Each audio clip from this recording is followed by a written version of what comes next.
En el desarrollo dominicano, si usted quiere dedicarle una mirada específica al campo, hay que recurrir a varias personas, pero una de ellas es, sin duda alguna, el ingeniero civil Francisco Rodríguez, Frank. Porque Frank, desde que inició su vida pública, siempre ha sido un defensor y un firme creyente en la reforma agraria. Entonces, si hablamos del desarrollo dominicano, tenemos que analizar la reforma agraria. Buenos días, Frank. Buenos días, don Pedro. Gracias por tu invitación. Mira, Frank, la reforma agraria tiene sus padres, la reforma agraria tiene sus resultados, incluso su participación hoy en día, pero es bueno hacer un recuento histórico de cómo nace y de por qué es a principios de la década de los 70. Yo llamo a la década de los 70 la década gloriosa, porque surgió la minería, surgió la refinería dominicana de petróleo, surgió la reforma agraria, surgió el turismo, las zonas francas. Entonces es la década en que nosotros nos convertimos en una economía más proyectada hacia el futuro. ¿Cómo nace la reforma agraria? Mira, Pedro, la reforma agraria nace a raíz del programa de los Estados Unidos, Alianza para el Progreso. Tú te recuerdas que en el año 62 se hizo en Punta del Este una conferencia con el presidente Kennedy para eso. Y eso tiene su origen, esa reforma agraria en los países, o atención al campo, hay que decirlo, con el ascenso de Fidel Castro al gobierno de Cuba. Con el ascenso de Fidel Castro al gobierno de Cuba, la revolución cubana, los norteamericanos se dieron cuenta que tenían que fijar sus ojos en América Latina y más aún en la zona rural, no en la zona urbana. Eso para la República Dominicana coincidió con el ajusticiamiento de Trujillo en el año 61. Como tú sabes, tanto Trujillo como su familia y allegados tenían muchas propiedades. Entonces, al crearse el Instituto Agrario Dominicano, el 27 de abril de 1962, el Estado Dominicano tenía propiedades que fueron captadas de Trujillo, sus familiares y allegados, para poder repartirlas. Así surgen los primeros asentamientos. Juma en Bonao, Caracol en Bonao, Palenque en San Cristóbal, en Palenque, la hacienda Fundación Ganadero, Atillo, que era de Francisco Martínez Alba, la hacienda Maralba y varios asentamientos. Entonces, del año 62 en adelante, se fueron haciendo asentamientos campesinos, básicamente en las tierras de Trujillo y los allegados a la tiranía de Trujillo. Ahora, esas tierras se fueron agotando y llegó un momento en que los asentamientos agrarios se fueron paralizando o fueron esporádicos. En el 66, Joaquín Balaguer reasume el poder y gana las elecciones 66-70. Pero él decide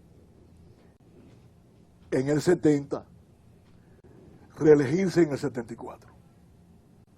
Y él se da cuenta que realmente el campo es un puntal para poder realizar. Y además, yo también soy de la teoría, equivocado o no, que Balaguer ya sabía que Camaño estaba en Cuba. Fíjate que Camaño llega al país en el año 73, febrero del 73. Entonces Balaguer, un año antes, fíjate la coincidencia, febrero del 72, Lanza el programa agrario. lanza lo más avanzado que en materia agraria había ocurrido en el país. 5 leyes agrarias la lleva al Congreso. La ley que limita la propiedad de la tierra arrocera en un 50%.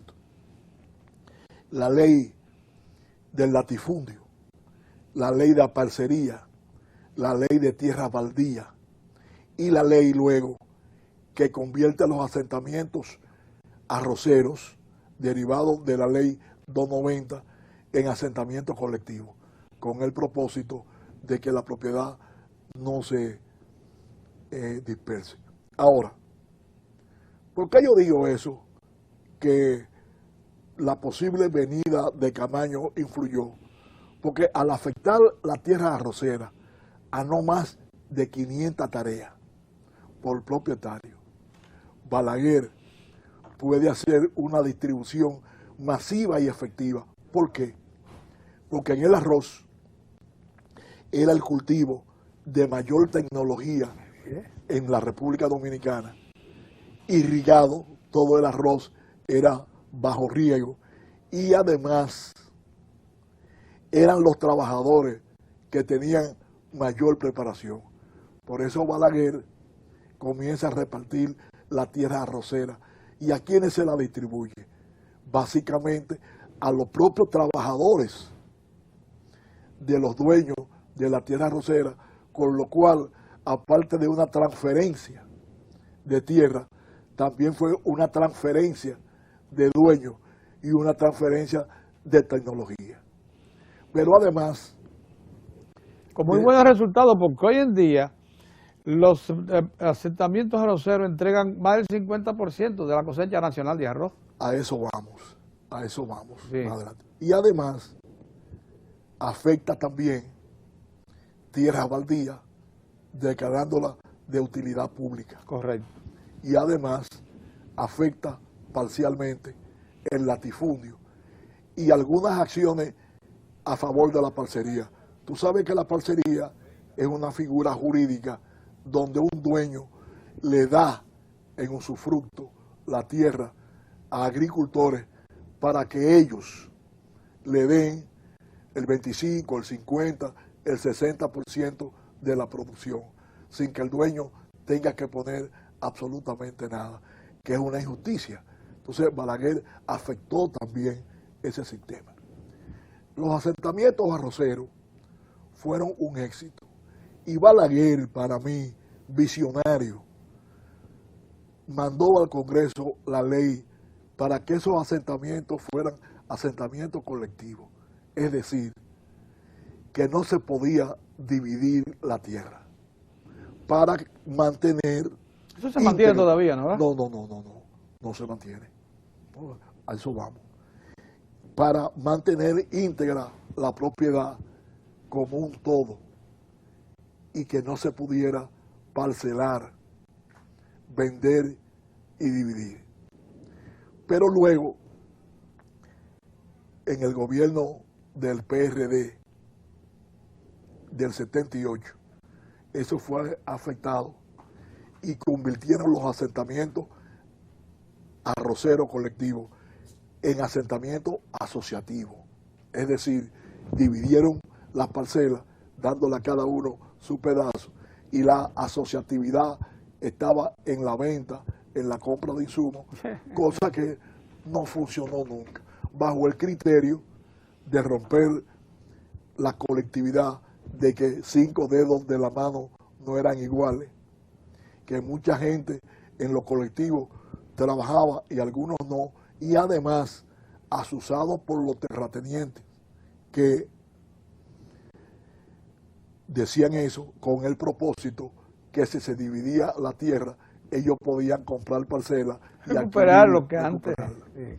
Ahora, esas leyes agrarias de Balaguer crearon un tremendo tumulto en la República Dominicana. Los terratenientes se resistieron y hay que destacar que al mes de Balaguer enviar las leyes agrarias, el 27 de febrero de 1972 al Congreso, el 30 de marzo en Santiago, en conmemoración de la batalla de ese mismo nombre, Balaguer hace un impresionante desfile militar. Para mandar un recado.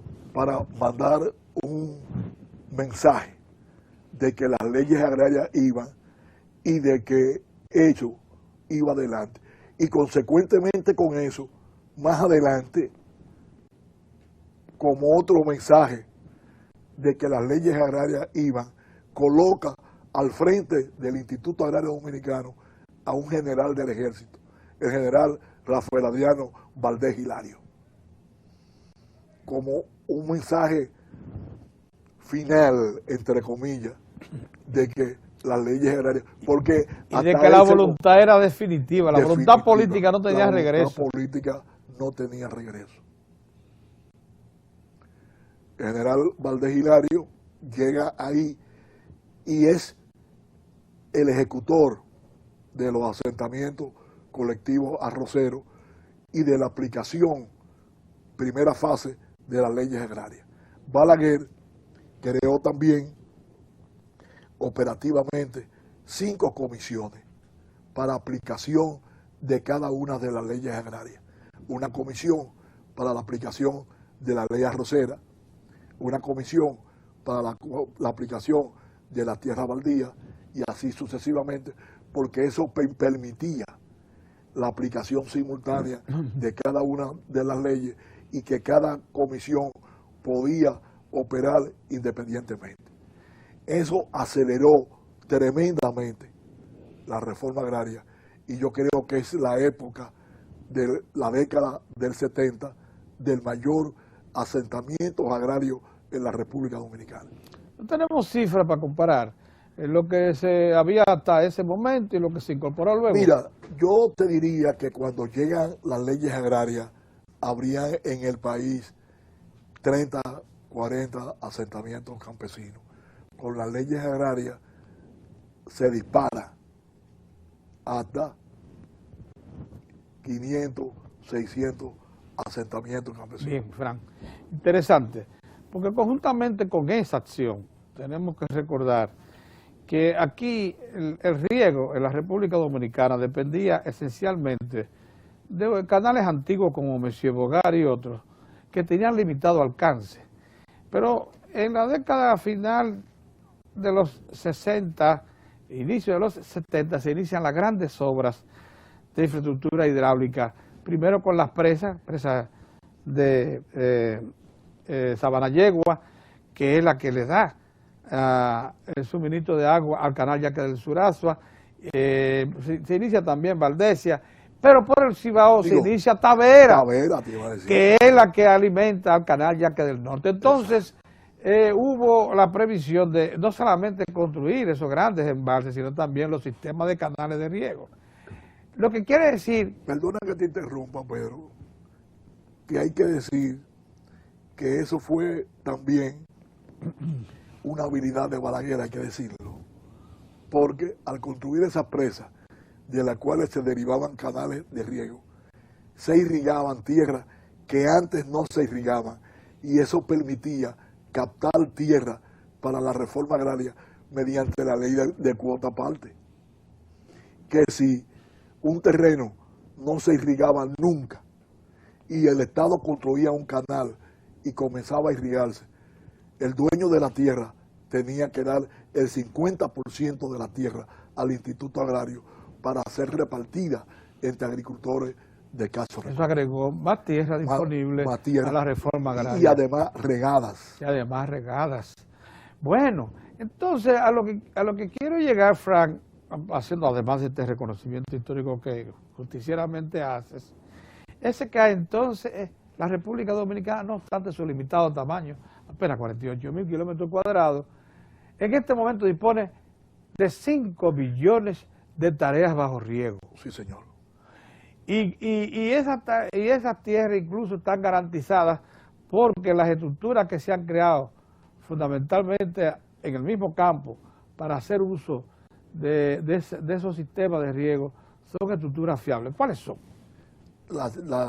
las estructuras de riego. Sí, que se crearon para hacer de eso una estructura fiable y de Bueno, uso racional. yo te diría que una de las obras mayores es el canal Yaque del Sur, Asua, el Isura, el canal Isura, que es dependiente de la presa de Sabanayegua. No, pero yo te digo ahora, eso fue lo que ya dijimos que se creó. Ah, bueno. Las estructuras productivas del campo que se crean, las asociaciones. Ah, bueno, a eso vamos. Ah, bueno, perdón, yo pensé que era No, estructura. yo di por un hecho que están hechas Ok. la infraestructura. Bueno, Balaguer, y hay que reconocer, aunque me tilden de balaguerista, comenzó también, Pedro, con una cosa que no se habla casi. Balaguer compró 25 factorías de arroz para que los agricultores del arroz pudieran procesar su arroz y no tuvieran que venderlo a la flor a los intermediarios. 25 factorías de arroz y se la entregó a las asociaciones de agricultores arroceras para poner la producción. Simplemente los asentamientos colectivos. Colectivos. Lamentablemente hay que decir que ahora, Pedro, de esas 25 factorías de arroz que Balaguer compró y le entregó a los agricultores, históricamente hay que decirlo, solamente están funcionando 2. Porque ese programa de Balaguer tuvo una falla, que fue la no capacitación masiva en un plan de darle capacidad de gestión a las asociaciones de campesinos. Esa factoría, los agricultores tuvieron que contratar personal privado para manejarlo, Que no siempre era fiable. que no siempre era fiable, contables para manejar la contabilidad y todo eso. Y esa gente no estaba comprometida. Esos empleados privados de la factoría no estaban comprometidos con el programa agrario, sino estaban ahí para recibir un sueldo y para manejarse. Entonces muchos no lo hacían. Los agricultores, hay que reconocer, tenían una capacidad técnica en el manejo del arroz, uso de insecticidas, uso de agua, manejo de la compuerta, todo eso, pero no tenían una capacidad de gestión económica. Con el producto, con la cosecha. Con la cosecha. Así es. Entonces eso hizo que realmente no tuviera un mayor éxito los asentamientos arroceros. ¿Cuándo nacen las asociaciones de regantes? Las asociaciones de regantes nacen en el año 87. Las dos primeras, una en Asua y una en Santiago, con un programa que era financiado por la Agencia Internacional para el Desarrollo, la IDEI, la USAID, que tenía un programa que se llamaba PROMAR, que hizo las dos primeras juntas de regantes. ¿Fruto de qué diagnóstico? Bueno, hicieron un diagnóstico de las áreas de riego y precisamente se dieron cuenta de la poca participación que tenían los usuarios en eso, ya que todo el agua la manejaba el Instituto Nacional de Recursos Hidráulicos. Entonces, para darle capacidad de gestión y que ellos pudieran manejar, se crearon esas dos primeras juntas, una en Asua, en el proyecto Isura, y uno en el Ulises Francisco Espaillá, en Santiago. Luego se siguieron haciendo estas juntas de regantes, y hay que decirlo en honor a la verdad, que es en el gobierno de Leonel Fernández, donde se consolida realmente ese proceso de entregarle la administración, la operación y el mantenimiento de los sistemas de riego a las asociaciones de usuarios. Y al día de hoy, este es el único país de América Latina que todos los regantes en canales construidos por el Estado Dominicano están constituidos en juntas de regantes, que son asociaciones de segundo grado, o en asociaciones de regantes, que son asociaciones, valga la redundante, de primer grado. Hay 32 juntas de regantes en el país y hay 10 asociaciones de regantes. que están compuestas por productores privados y también de reforma agraria. Todos usuarios de riego. Todos los usuarios de riego, todo el que utilice agua obligatoriamente tiene que estar en una junta de regantes, utilizar el agua en base a los turnos que la directiva de la junta de regantes hace. Y otro paso importante, Pedro, para aumentar la capacidad de gestión de los agricultores y del sector reformado, es que también en el gobierno de Leonel Fernández se le dio la potestad a la Junta de Regantes de que ellos cobraran el agua. No solamente la distribuyen, la cobran. El que no pague el agua no la reciba. Y usan esos recursos. Y utilizan esos recursos cada año en un plan estratégico, operativo, que ellos hacen. ¿Para qué? Primero, capacitar a sus miembros en contabilidad, en manejo de insumos, en pagar los empleados, en mantener los sistemas de riego con excepción del canal principal. O sea, ellos son los responsables de la limpieza, de corrección de alguna falla, claro, de reponer estructuras que se hayan... Construcción de compuertas en los laterales y en los terciarios. El canal de conducción, que es el canal principal, ya se debe es una responsabilidad del porque es una obra mayor. Es una obra mayor que ¿Y eso cuánto no alcanzaría? No alcanzaría. Bueno, Efraín, pero interesante. Primero tenemos que se hizo una justa distribución de la tierra, claro, apoyándose en toda esta visión que acaba de relatarnos, y ahora pasamos a un segundo plano más alto, que es la organización del productor en actividades que le educan y lo ponen a gestionar de manera directa. Bien, ¿qué garantía hay de que organizado así como está el campo y con esos recursos, la República Dominicana pueda adquirir su autosuficiencia alimentaria? Mira, Pedro, ese es un tema muy importante, pero yo soy de los que piensa que no es necesario que el país sea autosuficiente alimentariamente. ¿Por qué?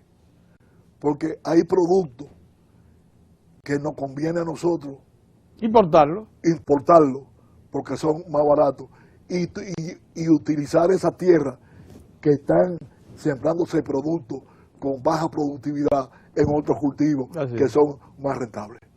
Entonces tú tienes que lograr un equilibrio entre la producción fundamental, estratégica para la producción, y complementarla con algunos alimentos que importándolos te resultan más económicos, más baratos para la población, porque tú tienes que pensar que no solamente es producción, sino consumo.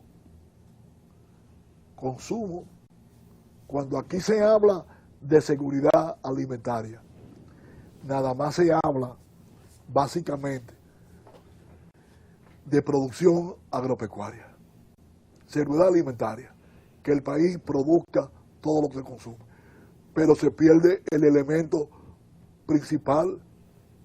Tú puedes producir todo lo que tú quieras, pero ¿y el acceso de la población a esos alimentos? Si tú tienes un alimento que los consumidores necesitan, pero tienen un alto precio, entonces la población no tiene acceso, porque no es producir por producir, es producir para alimentar una población que necesita. O si tú vas a producir un bien alimentario básico, la habichuela, por ejemplo, claro, y para eso tienes que desmontar montañas, lados de montañas frías para cultivar 800, 1000, un millón de quintales de habichuelas. Tú prefieres hacer lo que se hace, sembrar el Valle de San Juan por una temporada, claro, consigue la mitad de eso, 450.000 quintales, e importa el resto. E importa el resto. ¿Por qué? Porque como bien tú dices, si lo hace en la montaña, está causando un daño ambiental tremendo. Y además la productividad de las habichuelas va a ser muy pírrica. Realmente, de supervivencia, no va a ser rentable para esos productores. Misma cosa pasa con el asunto del maíz. nosotros importamos 1.250.000 quintales de maíz. Eso habría que sembrar la isla con los actuales rendimientos para tú, pero el maíz lo convertimos en un pollo de 4.5 libras. Claro. Y además en una parte de ellos también en cerdos. Nosotros hemos avanzado muchísimo en la crianza de cerdos. Por eso estoy de acuerdo contigo. Hay productos que se pueden importar y no dejan de agregar recursos económicos, no dejan de agregar valor económico a la economía nacional. Hay un elemento que yo te quiero introducir, Pedro, también, que ha contribuido a la reforma agraria. Un par de elementos, o 2 o 3 elementos dispersos así. Primero es la paz social que hay en el campo. Fíjate que la mayoría de la delincuencia que existe en el país Se centra en las ciudades. En los centros urbanos, en las zonas rurales. Ya no se matan por un caño de agua de riego. No, Pedro, la paz social y la estabilidad de la familia. Así es. Yo te voy a hacer una anécdota muy importante de la estabilidad de la familia. Estando yo en La Vega, una señora, esposa de un regante, me dice que ella estaba pensando organizarme un homenaje a mí. ¿Era director del INDRI? Yo era director Ajá. del INDRI. Y yo le digo, ¿a mí? ¿Y por qué, señora? Si yo no he hecho nada a favor de la esposa de los regantes. Y me dice, sí, usted ha hecho mucho, más de la cuenta. Y digo yo, ¿pero y por qué? Y me dice ella, bueno, porque antes mi esposo llegaba a mi casa a las 11 y a las 12 de la noche diciéndome que estaba cuidando una compuerta y era que estaba brincando la tablita. Ahora, con la organización de los regantes, ya él no me puede decir eso porque todo está en regla y él tiene que llegarme a mi casa a las 6 y a las 7 de la noche. Es decir, fíjate, como una acción colateral. Sí. ¿Qué otra cosa? Otra cosa es la generación de empleo no agrícola y agrícola que ha generado la reforma agraria. ¿Cuántos comercios se han establecido en la zona rural? Salones de belleza, panadería, repostería, centros de costura, talleres de mecánica que antes no existía. Y eso es muy importante por esto. Porque la seguridad alimentaria, y me excusa que entre en el tema nuevamente, tiene varios factores. Primero, la producción. Segundo, el acceso de la población a esos alimentos. Pero para que la población tenga acceso, tiene que tener ingresos. Y para tener ingresos, tiene que tener empleo. Entonces, la generación de empleo no agrícola, producto de las actividades agrícolas, es importante para que esa población rural tenga acceso a los bienes. Mira, Frank, ¿estás de acuerdo con que se le entregue el título de propiedad a los asentados y que esto se convierta, por tanto, en sujeto de crédito en sí mismo? Mira, Pedro, te voy a decir una cosa que a lo mejor tú no estás de acuerdo. Yo estoy de acuerdo con la titulación si es en forma asociativa. ¿Por qué? Para que sea la asociación la que tenga el acceso al crédito y no la persona individual. Exactamente. Y además para que no la venda ni la traspase individualmente. No se deje atraer por lo que van a ofrecerle porque si pajaritos. Si tú lo haces individual, tú estás dando los primeros pasos para una contrarreforma. Ya. Porque la gente individualmente va a vender su parcela. Ya, pero claro. ¿Y a quién se la va a vender? ¿Quién compra tierra en el campo? Por eso usted ve que los principales promotores de que se titule a los propietarios de las parcelas son precisamente los grandes terratenientes. Claro, porque van a volver la tierra ahora. Ese ha sido un planteamiento de la Junta Empresarial Dominicana toda la vida. Ahora. Pero se ve claramente la intención. Ahora, fíjate también con la titulación. Pedro, es un mito que van a tener acceso. La banca comercial privada le va a brindar crédito a 60 tareas, No. a 50 tareas. No. El financiamiento de la reforma agraria tiene que hacerlo el Estado Dominicano a través del Banco Agrícola de la República Y también Dominicana. en asociaciones. En de asociaciones. Y además, fíjate otra cosa. La asociatividad permite que la asociación para explotar la tierra pueda adquirir un tractor, maquinaria, tecnología. Un tipo con 60 tareas puede comprar un tractor, una cosechadora. Está clarísimo. Frank, se nos acabó el tiempo, pero en 30 segundos, ¿cuáles son los beneficios que hoy reporta la reforma agraria? ¿Qué aporte hacen a la producción nacional? Primero, más del 50% del arroz. Más del 70%, entre el 70 y el 80% del tomate industrial, que antes se importaba pata de tomate, ya eso no ocurre en este país. Un gran porcentaje del guineo, el banano orgánico que se exporta hacia Estados Unidos y en Europa. Frutos menores, como yuca, batata, plátanos. O sea, que realmente en el 85% de la producción del país, gran parte de eso se debe a los asentamientos agrarios de la República Dominicana.